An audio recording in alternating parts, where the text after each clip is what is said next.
Hello, Armageddon Games and YouTube and anybody else who might be watching this. My name is Mike, aka PKMNFRK, as I'm known on the forums, and I'm going to show you just a quick little, basically it's a tech demo of the quest I'm working on, called Ganon's Labyrinth. I mentioned it the other week. I just wanted to show off some of the cool things I've made for this quest. First off, unlike most quests, you start off in the Overworld with everything. Well, just about everything. There's a couple things you don't have, but they're not important. You've got the fire boomerang, you've got golden arrows, you've got the master sword, you've got 999 forest gems, you've got 99 keys. By the way, this game uses forest gems, not rupees. That's basically just for a stylistic thing, just to add a little variety to the quest. You've got you've got everything. So we're gonna take on this dungeon with everything we've got. As soon as we get past this guy, he seems to be a guard for the dungeon or something. Not entirely sure who he is, but whatever. So just 1,000 forest gem fee to pass, and Link can only hold up to 999 force gems. I guess we can't even get into the dungeon. Huh.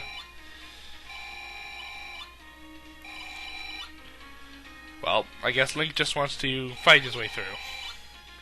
Do I have a boss? No boss. Okay. We'll just go through the cave and lose everything. He drains all our money, our keys, our bombs, our arrows, everything. All gone. All we've got left is this weird treasure chest thing. And whatever it is, we can't use it right now. So let's just head inside and see what we got. So here we are in the dungeon proper.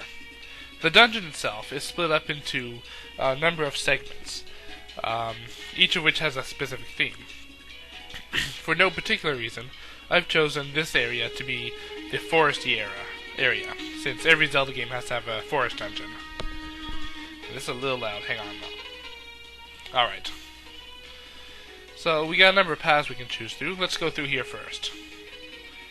A bunch of enemies. We don't have any weapons. A couple switches. Don't have any way of triggering these switches. I guess we can't do anything here. Let's just try the next path. Up here we got some more enemies and a locked door, or a closed door. Okay, can't do anything here. So let's go down here instead.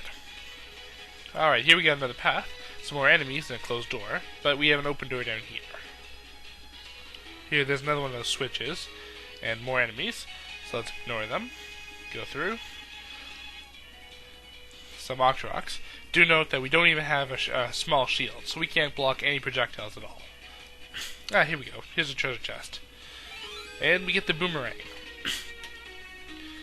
The boomerang, of course, is one of the favorite weapons for people to start their quest off, if they don't start off with the sword. The boomerang is good because there are many enemies it can't kill, but it can still be used to trigger things like switches, like that. Cherries, huh? That's not a normal item, like the boomerang or anything.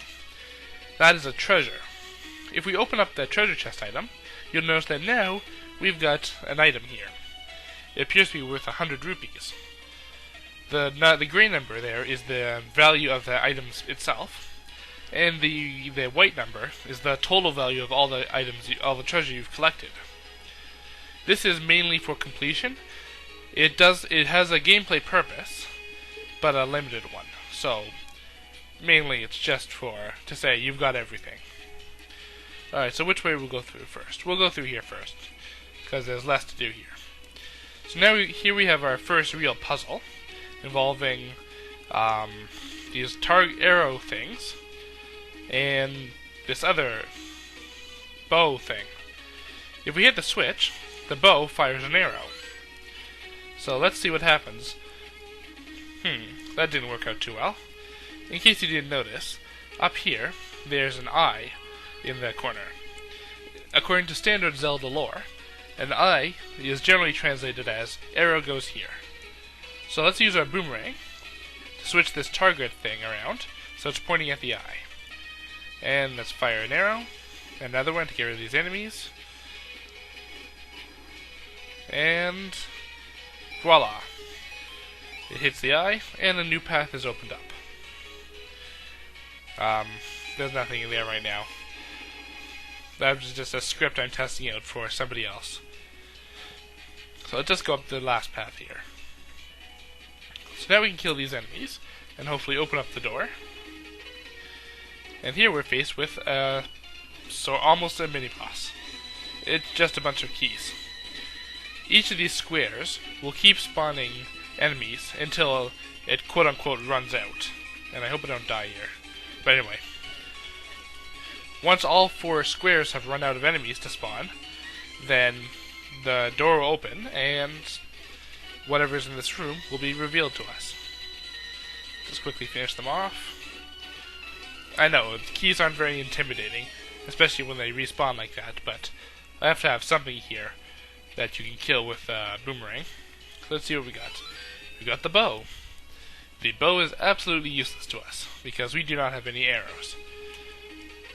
Of the collectible kind or of the item kind. But it will be useful later. So right now, that's all there is, really, in the game. I just wanted to show off the scripts, particularly these arrow shooting scripts. All these items in here took me a while to script. I'm kind of proud of them. These arrow things can either be locked into place, like these ones here, or you can rotate them.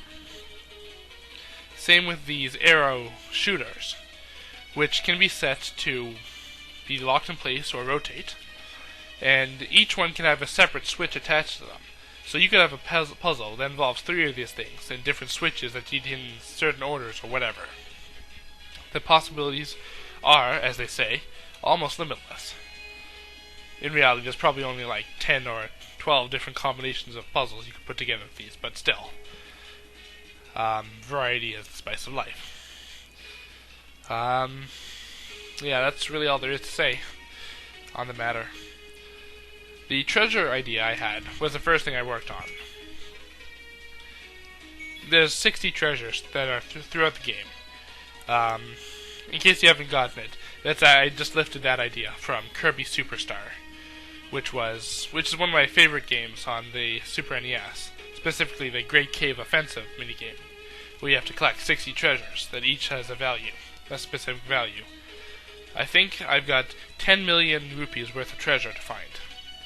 And anybody who can find all the treasure in the game, I'm sure there's going to be a special bonus for them. But, until there's more to actually play, we'll just have to stick with the cherries. Until next time, see you guys later.